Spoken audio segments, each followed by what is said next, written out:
پہلے تو میں یہ عرض کروں محرم کی اسلام میں فضیلت کیا ہے اور کیوں ہے یہ فضیلت۔ رسول اللہ صلی اللہ علیہ وسلم نے فرمایا کہ محرم کو آپ صلی اللہ علیہ وسلم نے شہر اللہ قرار دیا ہے۔ صحیح حدیث ہے کہ آپ صلی اللہ علیہ وسلم نے فرمایا، صحیح مسلم کی حدیث ہے کہ رمضان کے روزوں کے بعد سب سے زیادہ جو روزے افضل ہیں وہ شہر اللہ المحرم، اللہ کے مہینے محرم کے ہیں، یعنی اللہ کی طرف اس محرم کی نسبت کی جا رہی ہے، تو یہ ایک بڑی فضیلت کی چیز ہے۔ اور قرآن میں جن 4 مہینوں کو محترم قرار دیا ہے، عرب ان مہینوں میں جنگ و جدال کو حرام سمجھا کرتے تھے کہ یار یہ ناجائز ہے، اس میں جنگ نہیں کرنی چاہیے، ان مہینوں کا احترام لازم ہے۔ ان میں 4 مہینوں میں محرم بھی ہے، محرم، رجب، ذوالحجہ، ذوالقعدہ، ذوالحجہ، یہ 4 مہینے ہیں جو محترم ہے، لیکن اس میں پھر رجب بھی داخل ہے اور ذوالقعدہ بھی اور ذوالحجہ بھی، تو یہ بھی ہے۔ اور 10 محرم کے روزے کی بڑی فضیلت ہے۔ آپ صلی اللہ علیہ وسلم نے فرمایا 1 سال کے گناہوں کی معافی کا ذریعہ بنتا ہے، لیکن آپ نے فرمایا کہ یہودیوں کی مشابہت نہ کرو، کیونکہ یہودی 1 روزہ رکھتے ہیں تو ہم 9، 10 یا 10، 11 2 روزے ملائیں گے۔ تو یہ محرم کی فضیلت ہے، اور یہ کیوں ہے اس کی ہمیں وجہ معلوم نہیں ہے۔ جیسے کسی نے ابھی بھائی نے سوال پوچھا نا کہ اس میں کوئی واقعات ہوئے تھے، تو پہلے میں بتا دوں 10 محرم میں جب نبی صلی اللہ علیہ وسلم نے محرم کے مہینے کی یہ فضیلت بیان کی تو اس کو کسی واقعے کی بیس پہ بیان نہیں کی ہے۔ اس بارے میں جتنے واقعات ہمارے پاس منقول ہیں کہ آدم علیہ السلام جنت سے زمین پہ آئے تھے، یا قیامت آئے گی اس دن، یا یہ کہ اور پتہ نہیں کیا کیا، ابراہیم علیہ السلام کو آگ میں ڈالا گیا، یہ سب من گھڑت ہیں، اس کی کوئی حقیقت نہیں ہے، موضوع روایتیں ہیں۔ البتہ اس دن موسیٰ علیہ السلام اور بنی اسرائیل کو فرعون سے نجات ملی تھی، اس بارے میں روایت سندن بہتر ہے، یعنی اس کو مستند روایت کہا جا سکتا ہے۔ تو وہ یہ کہا جا سکتا ہے کہ 10 محرم کو موسیٰ علیہ السلام اور بنی اسرائیل کو اللہ نے فرعون سے نجات دی تھی، اسی بیس پہ یہودی روزہ رکھا کرتے تھے اس دن۔ تو یہ روایت کے علاوہ باقی جتنے بھی واقعات ہیں سب من گھڑت ہیں۔ باقی حضرت حسین رضی اللہ تعالی عنہ کو جو کربلا میں شہادت ملی ہے، وہ تو 10 محرم، وہ تو فضیلت تو اسلام میں پہلے سے تھی، تو حضرت حسین رضی اللہ تعالیٰ عنہ کا واقعہ تو بعد میں ہوا ہے، تو اس سے حضرت حسین کی شہادت کو اور فضیلت مل گئی کہ آپ کو ایک مقدس دن میں اللہ تعالیٰ نے شہادت عطا فرمائی ہے۔ دیکھو اللہ تعالیٰ نے جو ہمیں قرآن میں آیات بتائی ہیں، یہ سب ہمیں اللہ کی طرف کھینچتی ہیں کہ ہم اللہ کے بن کے رہیں، جیسا جیسے اللہ کہہ رہا ہے ویسے کریں، اپنے عمل کو درست کریں۔ سورہ بقرہ میں اللہ کا ارشاد ہے لَيْسَ الْبِرَّ أَن تُوَلُّوا وُجُوهَكُمْ قِبَلَ الْمَشْرِقِ وَالْمَغْرِبِ وَلَكِنَّ الْبِرَّ مَنْ آمَنَ بِاللَّهِ وَالْيَوْمِ الْآخِرِ وَالْمَلَائِكَةِ وَالْكِتَابِ وَالنَّبِيِّينَ۔ فرمایا ادھر ادھر منہ کر لینا یہ کوئی نیکی نہیں ہے، اصل نیکی یہ کہ پہلے اپنا ایمان درست کرو، اور پھر وَأَقَامَ الصَّلَاةَ وَآتَى الزَّكَاةَ وَالْمُوفُونَ بِعَهْدِهِمْ، نماز قائم کرو، زکوٰۃ دو، معاہدوں کی پابندی کرو، اور وآت المال علی حبہ، صرف اللہ سے محبت کی بیس پر ذوی القربہ، رشتہ داروں کو پیسے دو، رشتہ داروں کو پیسے دو، والیتامى، یتیموں کو دکھ کھلاؤ، یتیموں پہ خرچ کرو، والمساکین، مسکینوں کو کھلاؤ، وابن السبیل، مسافروں پر خرچ کرو، الو نہ بناؤ مسافر کو کہ اس کو کیا پتہ یہاں کے ریٹ کا تو الو بناؤ اس کو، ایسا نہیں، مسافروں کا خیال کرو۔ تو یہ 4 قسم کے طبقے پر احسان کرو، اور نماز بھی قائم کرو، اور زکوٰۃ الگ سے دو، اور والصابرین فی البأساء والضراء، کوئی پریشانی آئے تو صبر کرو، چاہے وہ مالی پریشانی ہو، فی البأساء والضراء، جسمانی پریشانی، وحین الباس، اگر میدان جنگ میں لڑنا پڑے تو میدان جنگ میں صبر سے لڑو، اولئک الذین صدقوا، اللہ فرماتے ہیں جن لوگوں کی یہ صفات ہیں یہ ہیں سچے ایمان کے دعوے میں۔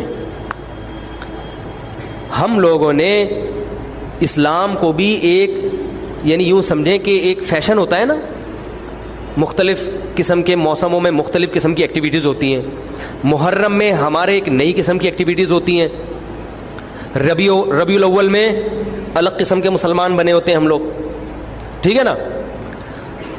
تو یہ 2 مہینے خاص طور پر ایسے ہیں جس میں یہ 2 مہینے کی جتنی ہماری ایکٹیویٹیز ہیں وہ سب ہم اخپل طریقے سے گزارتے ہیں، جس طرح اللہ اس کے رسول نے بتایا اس طرح سے نہیں گزارتے۔ اسلام میں کسی کی یوم ولادت یا یوم شہادت یا یوم وفات اس کو کوئی اہمیت نہیں دی گئی ہے، اگر دی گئی ہوتی تو سب سے پہلے محمد صلی اللہ علیہ وسلم کا یوم وفات کا دن ایسا تھا کہ اس پہ ہمیں غم منانے کا حکم دیا جاتا۔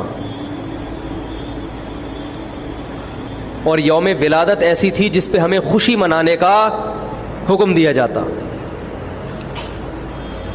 کہیں بھی نہیں ملتا ہمیں. بعض حضرات یہ کہتے ہیں کہ آپ صلی اللہ علیہ وسلم کو خواب آیا تھا جس میں بتایا گیا کہ آپ کے نواسے حضرت حسین جو جنت کے سرداروں کے جنت کے نوجوانوں کے سردار ہیں ان کو آپ کی امت شہید کرے گی. تو آپ بلک بلک کے رونے لگے. اس سے بعض لوگ استدلال کرتے ہیں دیکھو غم حسین میں رونا چاہیے. تو یاد رکھو نبی صلی اللہ علیہ وسلم کو جب اطلاع ملی آپ کو غم ہوا آپ روئے. تو جب بھی کوئی غم کسی کو پہنچتا ہے اس کی آنکھوں سے آنسو نکلنا یہ نیچرل ہے. تو ایسی خبر کو سن کے آپ کو رونا آ جائے تو یہ سنت ہے, اس میں کوئی حرج نہیں ہے. لیکن کیا ہر سال نبی صلی اللہ علیہ وسلم جس دن یہ خواب آیا تھا تو اگلے سال اسی تاریخ میں دوبارہ روئے پھر اسی تاریخ میں دوبارہ روئے؟ بھائی جب غم کی خبر ملی تو روئے آپ صلی اللہ علیہ وسلم. حضرت جعفر طیار آپ کے چچا زاد بھائی, ان کی شہادت کی آپ کو اطلاع ملی تو بھی آپ کی آنکھوں سے آنسو جاری ہوئے. تو کیا اب حضرت جعفر کے غم میں رونا بھی سنت ہوگا؟ بولو نا بھائی. اگر آپ صلی اللہ علیہ وسلم حضرت عثمان کے دور میں زندہ ہوتے اور اس طرح بے دردی سے حضرت عثمان کو شہید کیا جاتا تو کیا آپ نہ روتے ہیں بھائی؟ تو پھر حضرت عثمان کی یوم شہادت پہ رونا بھی کیا ہے؟ سنت ہونا چاہیے نا. حضرت عثمان کی شہادت کی نبی کو اطلاع ملی تھی, وہ جھوٹی افواہ تھی. صلح حدیبیہ کے موقع پر آپ صلی اللہ علیہ وسلم نے حضرت عثمان کو قاصد بنا کے بھیجا. اطلاع ملی کہ ان کو شہید کر دیا. آپ ایسا درد اور ایسا غضبناک ہوئے کہ آپ نے 1400 صحابہ سے موت پر بیعت کی. تو جب آپ کو سچی مچی کی اطلاع ملتی کہ واقعی ابھی تو افواہ تھی, یقین نہیں تھا, جب آپ صلی اللہ علیہ وسلم کو حقیقت میں اطلاع ملتی کہ آپ شہید ہو گئے تو کیا آپ نہ روتے؟ آپ صلی اللہ علیہ وسلم کو اپنی نواسی آپ کی گود میں تھی, اس کا انتقال ہوا, آپ کی آنکھوں سے آنسو جاری ہوئے. صحابہ نے کہا یا رسول اللہ آپ تو ہمیں صبر کی تلقین کرتے ہیں, آج آپ رو رہے ہیں. تو فرمائی اللہ کی رحمت ہے, یہ تو اللہ کی رحمت ہے بھائی, اولاد ہے میری. تو کیا جب حضرت وہ جو آپ صلی اللہ علیہ وسلم کی نواسی کا انتقال کی تاریخ آئے گی تو ہم سب روئیں گے بیٹھ کے؟ بولو نا بھائی. تو کہاں کی کہاں لگا دیتے ہیں. دیکھو ہر بدعت کو جائز کرنے کے لیے نا کچھ دلیل ہر ایک کو مل جاتی ہے.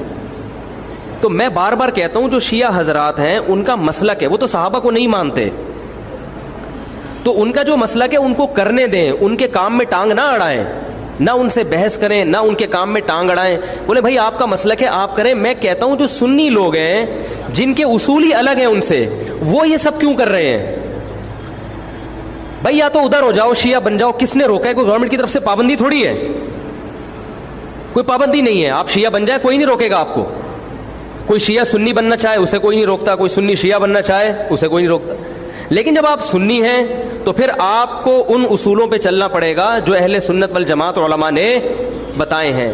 اہل سنت والجماعت کے ہاں رونا عبادت نہیں ہے. ہاں آپ نے کسی دن کربلا کا واقعہ سنا, چاہے محرم میں سنا, ربیع الاول میں سنا, حضرت حسین رضی اللہ تعالیٰ عنہ کی ایک جو دردناک شہادت کا واقعہ آپ نے سنا, آپ کو رونا آ گیا, تو یہ عین ایمان کی علامت.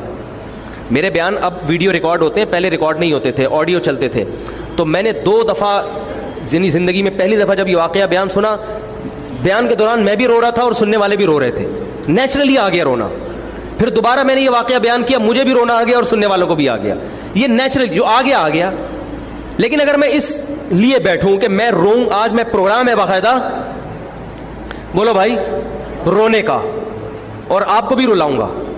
اور وہ محرم کا واقعہ میں اگر ربیع الاول میں بیان کروں گا تو رونا آ گیا مجھے. تو جو خود سے کسی کا واقعہ سن کے رونا آ جائے اس پہ پابندی نہیں ہے, بلکہ اہل بیت سے محبت کی علامت ہے. لیکن یہ واقعہ جب ہم نے بیان کیا حضرت حسین کا تو مجھے رونا آیا. بالکل اسی طرح رونا جب حضرت عثمان کا واقعہ بیان کیا تو بھی آیا. ظلم تو ان پر بھی ہوا تھا, کوئی کم تھوڑی ہوا تھا. بلکہ مجھے یاد ہے جب میں نے پہلی دفعہ نبی صلی اللہ علیہ وسلم کی سیرت پڑھی, بالکل چھوٹا بچہ تھا میں اس وقت, میری عمر 9 یا 10 سال ہوگی, اور وہ آپ صلی اللہ علیہ وسلم کی وفات کا واقعہ لکھا تھا. تو اتنے بچے میں تو اتنی سمجھ نہیں ہوتی, لیکن جب مجھے یاد ہے میں پڑھ رہا تھا تو مسلسل آنکھوں سے آنسو بہ رہے تھے. ایسا دردناک واقعہ نبی صلی اللہ علیہ وسلم کی وفات کا. تو وہ تو کسی کے بھی وفات کی خبر جب ہم سنتے ہیں تو نیچرلی رونا آتا ہے انسان کو. کبھی وہ انسان کوشش تو برداشت کرنی چاہیے. لیکن اب ہمارے ہاں واقعات سنا کے باقاعدہ رونے کے پروگرام ہوتے ہیں. یہ اسلام کی تعلیمات نہیں ہے، یہ اسلام کی تعلیمات نہیں ہے، کیونکہ اسلام میں صبر کا حکم ہے. جو خود سے رونا آ جائے نا انسان کو تو وہ ایک نیچرلی ہے. اور کربلا کا واقعہ صرف اس نیت سے بیان کرنا کہ تاکہ میں بھی روؤں آپ بھی رو، یہ غلط ہے. یہ اہل سنت والجماعت کے ہاں یہ اسلامی تعلیمات کے منافی ہے. سمجھ میں آ رہی ہے بات کہ نہیں آ رہی؟ اور کسی مخصوص دن کے ساتھ تو ویسے بھی خاص نہیں ہے یہ. اور ویسے بھی شریعت میں صحیح بخاری مسلم کی حدیث ہے، آپ صلی اللہ علیہ وسلم نے نوحہ کرنے والی عورتوں پہ لعنت، نیاحہ کہتے ہیں چیخنا چلانا. آپ کو پتہ ہے زمانے جاہلیت میں جب کسی کی میت ہوتی تھی تو باقاعدہ پیسے دے کے عورتوں کو رلوایا جاتا تھا، پیسے دے کے. آج بھی بہت جگہوں پہ یہ ہو رہا ہے، پیسے دے کے رلوایا جاتا ہے. تو نبی نے تو ان عورتوں پہ لعنت کی ہے جو فری میں روتی ہیں، پیسے دے کے نہیں، جو فری میں میت پہ روتی ہیں. اور چیخ چلا کے رونا تو ویسے ہی حرام ہے اسلام میں. میت پہ جب بھی نبی صلی اللہ علیہ وسلم روئے ہیں آپ کی آنکھوں سے آنسو، بس چیخ چلا کے نہیں روئے ہیں. حضرت جعفر طیار بھی تو اہل بیت میں سے تھے. جب شہید ہوتے ہیں آپ کی 4 جوان بیویاں بیوہ ہوتے ہیں، چھوٹے چھوٹے بچے یتیم ہو جاتے ہیں، تو ان کی بیویاں جب روتی ہیں تو گھر سے باہر آواز آتی ہے. آپ نے پہلی دفعہ سمجھایا جا کے کہ ان سے بولو اپنی آوازوں کو پس کرو. جب دوبارہ تو آپ نے فرمایا منہ پہ خاک پھینک دو جا کے. حالانکہ ان کا جو رشتہ حضرت جعفر طیار سے تھا وہ ہمارا نہیں ہے، ہم تو بہت دور کے ہیں. اہل بیت سے جو جتنا ان کی بیویوں کا رشتہ ہے اتنا تو ہمارا نہیں ہے نا. ان کو چیخ کے رونے کی اجازت نہیں دی. اور آج ہمارے ہاں کیسے ہوتا ہے، ہاں ہو چیخ رہے ہیں، پیٹ رہے ہیں. گریبان چاک کرنا اسلام میں حرام ہے روتے ہوئے. گریبان چاک کرنا اس پہ لعنت ہے نبی صلی اللہ علیہ وسلم کی. تو آج گریبان بھی چاک ہو رہا ہے، رو بھی رہے ہیں، پیٹ بھی رہے ہیں. تو بھائی وہ شیعہ حضرات کا ایک مسلک ہے، ان کی رائے ہے، ان کو ان کی رائے پہ چلنے دو. آپ جو اہل سنت والجماعت کو فالو کرتے ہو تو یا تو ادھر ہو جاؤ یا ادھر ہو جاؤ، درمیان میلہ لٹکو. درمیانی آدمی کہیں کبھی نہیں ہوتا. درمیان کی جو جنس ہے وہ کہیں کی ہوتی ہے. وہ بیچارہ نہ مرد سے شادی کر سکتا ہے نہ عورت سے. وہ کہتا ہے یا اللہ اگر مجھے آپشن دیتا یا تو ادھر کر دیتا، یا وہ تو ایک اللہ نے آزمائش بنا دی اس کو بیچارے کو. وہ آزمائش ہے، اسی آزمائش پہ اس کو قیامت کے دن اجر ملے گا. لیکن اپنے اختیار سے انسان بیچ کا بننے کی کوشش کرے یہ ٹھیک نہیں ہوتا. اپنے اختیار سے یا تو شیعہ بن جاؤ یا پورے سنی بن جاؤ. تو اہل سنت حدیث کی کتابوں کو فالو کرتے ہیں، اور جو ہماری بخاری مسلم ہے شیعہ حضرات نہیں مانتے ان کتابوں کو، وہ نہیں فالو کرتے ان کو. تو ہم تو ان کو فالو کرتے ہیں. اگر آپ کہتے ہو میں نہیں مانتا ان حدیثوں کو تو پھر بہت ساری چیزیں اور بھی ہیں وہ بھی چھوڑ دو. پھر آپ سمجھ میں آ رہی ہے بات؟ پھر وہ بھی چھوڑ دو. تو ہم تو ان کتابوں کو فالو کرتے ہیں. ہمارے نبی صلی اللہ علیہ وسلم کے حکام ہیں میت پہ رونا پیٹنا منع. جب حضرت حسین رضی اللہ تعالی عنہ کا قتل ہوا ہے کربلا میں، اور یقیناً یہ بہت بڑا بدترین ظلم تھا تاریخ کا، تو حضرت جو آپ کے اہل بیت جو باقی بچ گئے تھے ان کا کیا ری ایکشن تھا؟ جو صحیح اسناد سے جو چیزیں ثابت ہیں ان کا کیا ری ایکٹ تھا؟ کیا امام زین العابدین نے اس طرح سے نوحے کیے تھے کہ آپ نے سینوں کو پیٹا تھا؟ انہوں نے صبر کیا تھا انہوں نے. اور یہی اہل بیت کی شان تھی. تبھی تو قرآن کے الفاظ کیا ہیں کہ نیکی صرف یہ نہیں ادھر ادھر منہ کر کے نمازیں پڑھ لو، بلکہ والصابرین فی البأساء، جو پریشانیوں کے وقت کیا کرتے ہیں؟ صبر. تو ہماری نظر میں حضرت حسین کا قتل بھی ایک بہت بڑی ٹینشن، بہت بڑی پریشانی، مگر اس پر ہمیں صبر کا حکم ہے. اگر ہمارے اندر انتقام کی طاقت ہوتی تو انتقام لے لیتے ہم. جو بھی قاتلان حسین تھے ہمیں پتہ چلتا کہ یہ ہے، ہم انتقام لیتے ان سے. اگر انتقام نہیں لے، وہ تو چلے گئے دنیا سے اپنے ٹھکانوں کو، جو جس نے جہنم رسید ہونا تھا وہ تو جہنم رسید ہو چکا ہے. اور اللہ نے حضرت حسین رضی اللہ تعالی عنہ کو شہادت کی برکت سے جنت کے جوانوں کا سردار بنا دیا ہے. تو جس کا جو ٹھکانہ تھا، جس ملعون نے جہاں جانا تھا وہ چلا گیا. اب قرآن کیا کہہ رہا ہے؟ تلک امۃ قد خلت. جہاں بھی قرآن ایسے واقعات بیان کرتے ہیں، یہ قوم تھی جو گزر گئی. لہا ما کسبت، جس نے جو کیا اس کا بدلہ ملے گا. ولکم ما کسبتم، تم اب تمہارے اعمال اللہ دیکھے گا. اعمال کا مطلب دیکھے گا جن چیزوں کو اللہ نے حلال کیا تم اس پر عمل کرتے ہو، جن چیزوں کو حرام قرار دیا اس سے بچتے ہو کہ نہیں بچتے. یہ چیزیں دیکھی جائیں گی. تو محرم کے ایک الگ، ہمیں محرم نبی صلی اللہ علیہ وسلم کی زندگی میں ہمیشہ آیا ہے، اس میں کیا احکام ہے. محرم میں آپ نے نکاح بھی کیا ہے. محرم منحوس نہیں ہے. محرم تو اشہر حرم میں سے ہے، برکت والا مہینہ ہے. اس میں جو کام کیا جائے گا اس میں برکت ہوگی. اس میں شادی بیاہ کریں گے اس میں انشاءاللہ برکت ہوگی. اس میں کوئی اور عبادت کریں گے اس میں برکت. نبی صلی اللہ علیہ وسلم نے محرم کی الگ فضیلت بیان کی کہ اس میں عبادت کا ثواب، محرم کے روزوں کا ثواب عام مہینوں سے زیادہ ہے. تو یہ سب ہماری شریعت کی تعلیمات ہیں. تو ہمیں ایک طرف ہو جانا چاہیے، ہمیں اسی کو فالو کرنا چاہیے. ہاں یہ وہ دور نہیں ہے کہ آپ دوسروں پہ جا کے انگلیاں اٹھائیں، تم یہ کیوں کر رہے ہو، یہ کیوں. بس چھوڑ دو اس کو، جو جب اس کو سمجھ میں آئے گی تو آ جائے گا، نہیں آئے گی تو 73 فرقے ہیں نا، تو یہ آپ تھوڑی ختم کرو گے، یہ حضرت عیسیٰ علیہ السلام آ کے ختم کریں گے. تو جو کام عیسیٰ علیہ السلام کا ہے وہ خود کرنے کی کوشش بولو بھائی مت کرو. آپ دیکھو کہ ان میں جو صحیح ہے اس کو فالو کرو. باقی بھائی جیسا کر رہے ہو، ہمارے پاس نہ کوئی پولیس ہے نہ کوئی پاور ہے.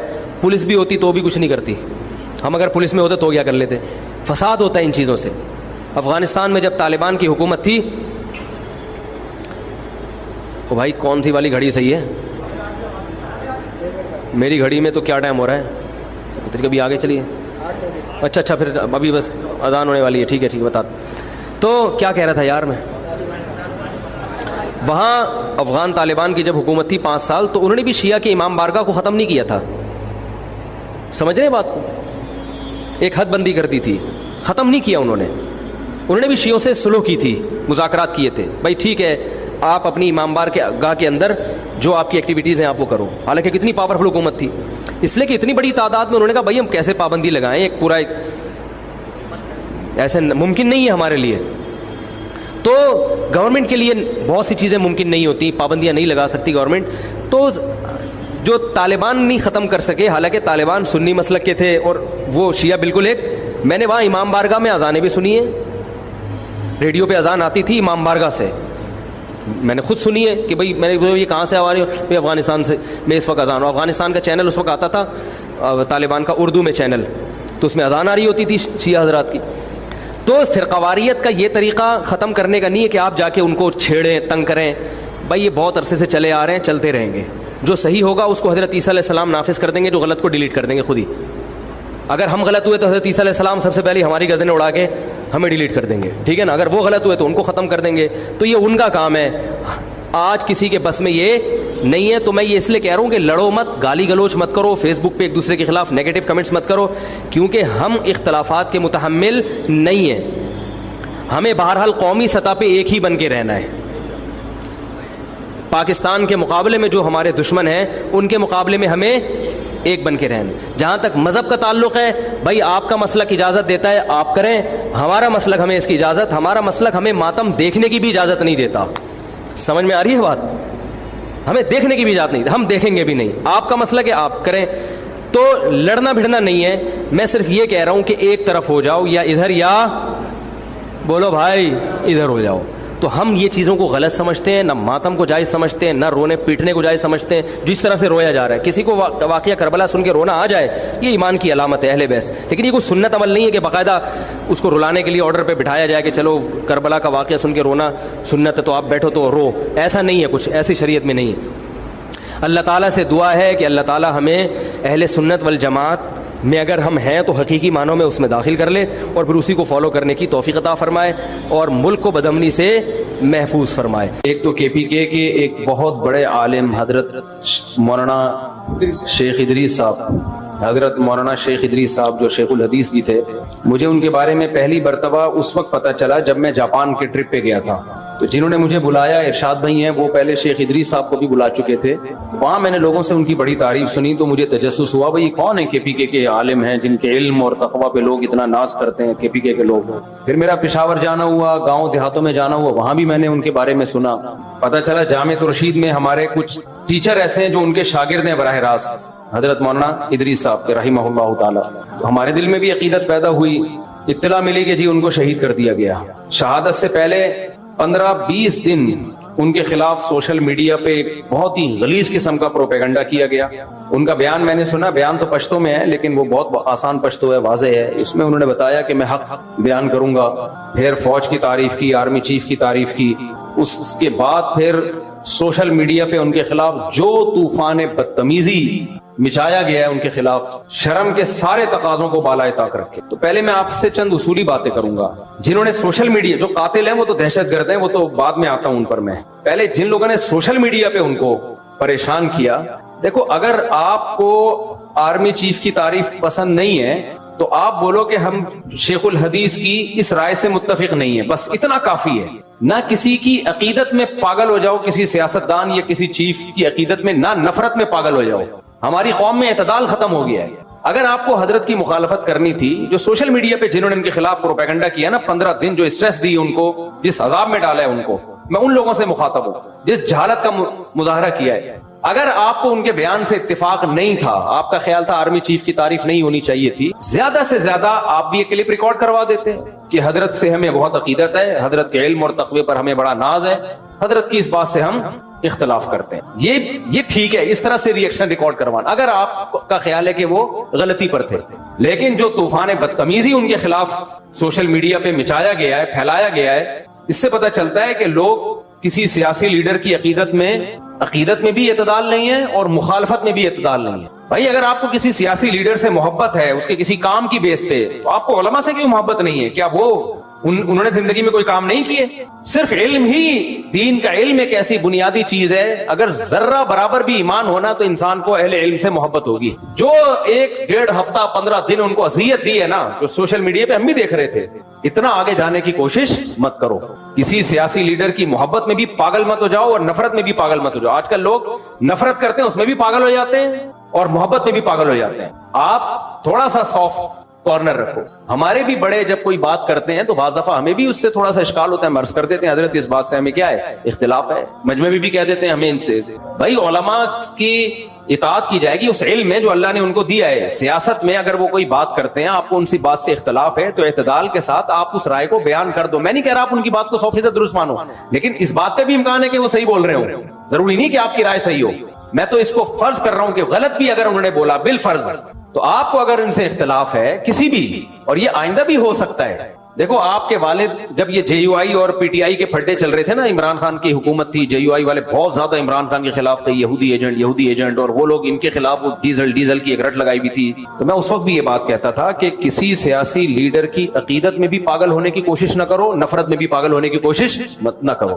ایک ہی گھر میں میاں بیوی میں طلاقیں ہوئی ہیں، بیوی پی ٹی آئی کی ہے اور شوہر جے یو آئی کا ہے، یا بیگم اس کو سپورٹ، دوستوں میں لڑائیاں ہوئی ہیں. چھوڑو، میں نے کہا یہ کل آپس میں مل کے بیٹھے ہوئے ہوں گے اپنے سیاسی مفاد میں. آج بیٹھے ہوئے کہ نہیں بیٹھے ہوئے؟ آج مولانا فضل الرحمان مانتے ہیں جی پی ٹی آئی سے دوستیاں بڑھانے کی کوشش کر رہے ہیں. میں نے اس وقت یہ بات کہی تھی، آپ رائے رکھو، پی ٹی آئی کے سپورٹر بھی بن سکتے ہو، جے یو آئی کے سپورٹر بھی بن سکتے ہو، جو آپ کو اچھا لگے آپ اس کو سپورٹ کرو، آپس میں نفرتیں پیدا مت کرو. اتنا آگے پوری دنیا میں ہوتا ہے، کچھ حکومت میں ہوتے ہیں، کچھ اپوزیشن میں ہوتے ہیں، جہاں بھی جمہوریت ہوگی اختلافات لازمی ہوں گے، لیکن لمٹ کراس کرنے کی کوشش نہ کریں. ابھی لوگ پاگل ہوئے ہیں، نفسیاتی ہوئے ہیں، عقیدت میں بھی اندھے ہوئے ہیں اور نفرت میں بھی اندھے ہوئے ہیں. نہ دنیا میں کوئی اتنا نیک ہے جتنا آپ سمجھ رہے ہو، یہ ذہن میں رکھنا. کسی سیاسی لیڈر کو اگر آپ بہت زیادہ نیک سمجھ رہے ہو، تھوڑا سا کم کر لو. کچھ اپنی بھی غلطیاں ہوتی ہیں جس کی وجہ سے انسان سزائیں بھگتتا ہے، سارے مظلوم نہیں ہوتے، کچھ اپنی بھی کوتاہیاں ہوتی ہیں. اور جس سے آپ کو نفرت ہے اس سے تھوڑی سی نفرت کم کر لو. اتنا برا نہیں ہے جتنا آپ اس کو سمجھ رہے ہو. میں شروع سے یہ بیان دیتا آ رہا ہوں. ہمارے جامعۃ الرشید میں ایٹ اے ٹائم طلبہ میں جے یو آئی کے بھی تھے، پی ٹی آئی کے بھی تھے، مسلم لیگ کے بھی تھے. ان میں بھی جب کوئی زیادہ اگریسو ہوتے تھے ہم یہ کہتے تھے بھائی تحمل پیدا کرو یار، ایک کلاس میں رہتے ہو آپ لوگ. جامعۃ الرشید نے اجازت دی بھی تھی، جو جس سیاسی تنظیم میں ہو ہمیں سب کو اجازت ہے، جس کو چاہے ووٹ دینا، یہاں پڑھنے کے لیے آئے ہو، پڑھائی کو فوکس کرو یہاں پہ. تو یہ ہمیشہ سے سیاسی اختلافات ہوتے رہے. تو حضرت نے ایک بیان دے دیا آرمی چیف کی تعریف میں. اب جن کو فوج سے آج کل نفرت چل رہی ہے، کل فوج سے ان کو محبت بھی تھی کہ نہیں تھی. ایک صاحب نے مجھے کہا کہ اسی فوج نے بنگلہ دیش توڑا ہے، اسی فوج نے یہ کیا، اسی فوج نے یہ کیا. میں نے کہا توڑا ہوگا، بنگلہ دیش بھی سب کچھ کیا ہوگا، لیکن جب عمران خان کی حکومت تھی اس وقت آپ نے یہ الزام فوج پہ کیوں نہیں لگایا؟ وہ پی ٹی آئی کے تھے، مجھے ان سے اختلاف نہیں ہے، سپورٹر ہوں گے، ٹھیک ہے، اچھی بات ہے، آپ جس کو چاہو سپورٹ کرو. لیکن میں نے کہا یہ جو الزامات آپ لگا رہے ہو کہ بنگلہ دیش فوج نے توڑا ہے، بلوچستان میں حالات خراب کرنے کی ذمہ دار فوج ہے، میں نے کہا جب عمران خان کی حکومت تھی اس وقت آپ نے یہ الزامات فوج پہ کیوں نہیں لگائے؟ اس وقت آپ کے پاس آپ کا مطالعہ کم تھا، اب آپ نے اسٹڈی کیا ہے، یا اس وقت فوج سے آپ کے مفادات تھے تو یہ ان میں سے کوئی جرم فوج نے نہیں کیا؟ جہاں فوج نے عمران خان کو ہٹایا تو آپ نے یہ سارے الزامات اب فوج پہ لگائے ہیں جا کے. یا تو آپ نے ریسرچ ابھی کی ہے تو پہلے کیوں نہیں کی ریسرچ؟ میں نہ فوج کی حمایت کر رہا ہوں نہ مخالفت کر رہا ہوں، میں تو یہ کہہ رہا ہوں کہ ہماری جو آج کل جو ہماری قوم کی جو اسٹیٹمنٹ ہے نا، اس کے پیچھے یا تو کسی کی محبت ہوتی ہے یا کسی کی نفرت ہوتی ہے، وہ ریسرچ نہیں ہوتی۔ جس نے ریسرچ کے بات کی ہے وہ کہے بات، لیکن میجورٹی کے بعد ریسرچ نہیں ہوتی، عقیدت میں اندھے یا نفرت میں اندھے، یہ چل رہا ہے مارکیٹ میں۔ تو یہ جو سیاسی لیڈر ہے نا، کل فوج کا ان کے ساتھ مفاد ہوا تو یہ ہیرو بنا دیں گے فوج کو، فوج ان کو ہیرو بنا دے گی، اور یہ کس کو ہیرو بنا دیں گے؟ فوج کو ہیرو بنا دیں گے۔ تو میں اور آپ کیوں لڑیں بھائی؟ میں اور آپ کیوں نفرتیں پیدا کریں؟ اور علماء کی مخالفت، علماء کے خلاف زبان درازیاں۔ میں نے بتایا نا اعتکاف میں، میں نے ایک لفظ بول دیا تھا کہ مولانا فضل الرحمان کو ڈیزل مت بولو، یہ غلط ہے۔ بندہ اعتکاف توڑ کے چلا گیا، کیا کر رہے ہو بھائی؟ کس کا نقصان؟ میرا نقصان کر رہے ہو، اپنا نقصان کر رہے ہو۔ وہ پی ٹی آئی کے تھے، اس دور کی بات ہے جب یہ نفرتیں عروج پہ تھی، اعتکاف توڑ کے چلا گیا۔ میں تو اس مولوی کو مانتا ہی نہیں۔ تو یہی ہم نے عمران خان کی تعریف میں 2 لفظ بول دیے تھے۔ تو آپ دیکھ، جب عمران خان نے یونائٹڈ نیشن میں جا کے تقریر کی اور سپورٹ کیا کشمیر کو اور قادیانیوں کے خلاف کچھ قانون سازی کی کوشش کی، میں نے 2 لفظ بولے تھے، تو جو گالیاں ہمیں پڑی تھیں، جو ہمارے پرانے لسنر وہ انسبسکرائب کر کے بھاگ گئے۔ تو تمہارا ظرف جب اتنا چھوٹا ہے تو تم دنیا میں کسی سے بھی کچھ نہیں سیکھ سکتے۔ سمجھ میں آ رہی ہے بات؟ کسی سے کچھ نہیں سیکھ سکتے تم، بہت چھوٹا ظرف ہے یار۔ تھوڑا ظرف کیا کر لو، بڑا کر لو ظرف تھوڑا سا۔ آپ کہہ سکتے تھے مفتی صاحب کی رائے سے ہمیں اختلاف ہے، ہم باقی بیانات سنیں گے، سیاسی رائے نہیں مانتے، یہ کہہ دیتے، کوئی بڑا مسئلہ نہیں۔ اتنی نفرت کہ یار 2 لفظ تم سے برداشت نہیں ہو رہے، نہ ان سے ہو رہے تھے نہ ان سے ہو رہے تھے۔ میرے بھائی اتنا لمٹ کو کراس کرنے کی کوشش نہ کرو۔ یہی حشر کیا اتنے بڑے بزرگ، نہ ان کی داڑھی کا خیال کیا، جو سوشل میڈیا پہ جنہوں نے ان کے خلاف پروپیگنڈا کیا، میں ان کی بات کر رہا ہوں۔ انہوں نے 2 لفظ بول دیا آرمی چیف کی تعریف میں، فوج کی تعریف میں، تو کیا ان کے خلاف پہلے سوشل میڈیا پہ زہریلا جو جاہلوں نے جو کچھ کیا ان کے ساتھ، پھر اس کے بعد جو دہشت گردوں نے ان کو شہید کیا ہے، وہ تو انف ہو گیا۔ اور یہ شہید کیوں کیا؟ ان کی شہادت سے ایک چیز سمجھو، اکثر لوگ جب کوئی فوج کی تعریف کرتا ہے نا، لوگ اس کو درباری سرکاری موت سے ڈرنے والا کہتے ہیں۔ میں نے 1-1.5 مہینے پہلے بیان دیا تھا، اس وقت جو فوج کی مخالفت کرے اس کی زندگی کو کسی سے خطرہ نہیں ہے۔ سوشل میڈیا پہ مخالفین بھرے ہوئے ہیں۔ اس وقت جو پاکستان کو سپورٹ کرے گا اور فوج کی حمایت، میں عاصم منیر کی یا آرمی چیف کی بات نہیں کر رہا، چیف ایک شخص ہے، اس سے آپ کو نفرت بھی ہو سکتی ہے، آپ کو محبت بھی ہو سکتی ہے۔ آرمی کے چیف آتے جاتے رہتے ہیں، کوئی تعریف کرے گا کوئی برائی کرے گا، ہمیشہ سے ہوتا رہا ہے، وہ تو ہماری بھی ایک رائے ہے۔ لیکن ایز اے ادارہ جو فوج کی حمایت کرے گا اس کی زندگی کو خطرہ ہے، اور آج آپ نے اپنی آنکھوں سے دیکھ لی۔ بہادر وہ نہیں ہے جو فوج کی مخالفت کر رہا ہے، اسے کوئی خطرہ نہیں ہے۔ سوشل میڈیا پہ بھرے ہوئے لوگ، زیادہ یہ ہوگا فوجی اٹھا کے سافٹ ویئر اپڈیٹ کر کے چھوڑ دیں گے اس کو۔ بہت سے لوگ مخالفت کر رہے تھے، فوجی نے اٹھایا سافٹ ویئر اپڈیٹ کیے، ونڈو چینج کی، پرانی ونڈو ڈلی ہوئی تھی، نئی ونڈو ڈالی، تو وہ تو پھر اب یہ بول رہے ہیں الیکشن میں دھاندلی بالکل بھی نہیں ہوئی تھی۔ وہ اتنے اپڈیٹ ہو گئے کہ وہ اتنے تو یعنی بہت ہی اپڈیٹ ہو گئے نا، وہ ان کے ایسے سافٹ ویئر اپڈیٹ ہوئے ہیں۔ زیادہ یہ کریں گے نا، وہ مار کے تھوڑی پھینکیں گے۔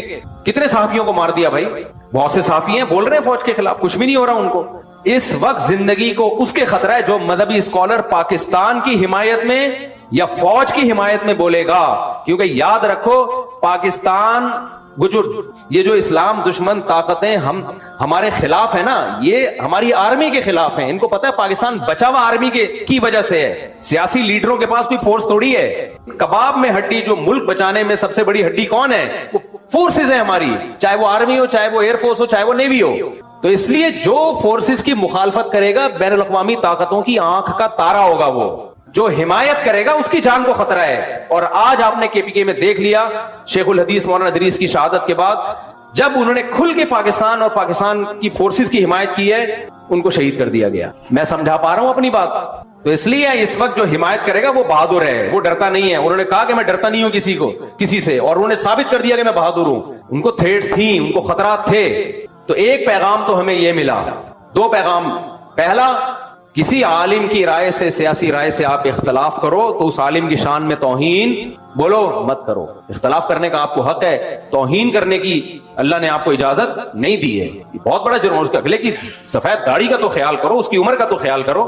دوسرا، اس وقت جو فورسز کی حمایت کرے گا بہادر وہ ہے، کیونکہ عوام سے بھی گالیاں پڑ رہی ہیں اور زندگیوں کو بھی خطرہ ہے۔ مخالفت کرو، سب کہیں گے سلوٹ کریں گے، سلام کریں گے، بہادری کا خطاب دیں گے آپ کو، اور یہ آپ نے اپنی آنکھوں سے دیکھ لیا۔ تیسری چیز،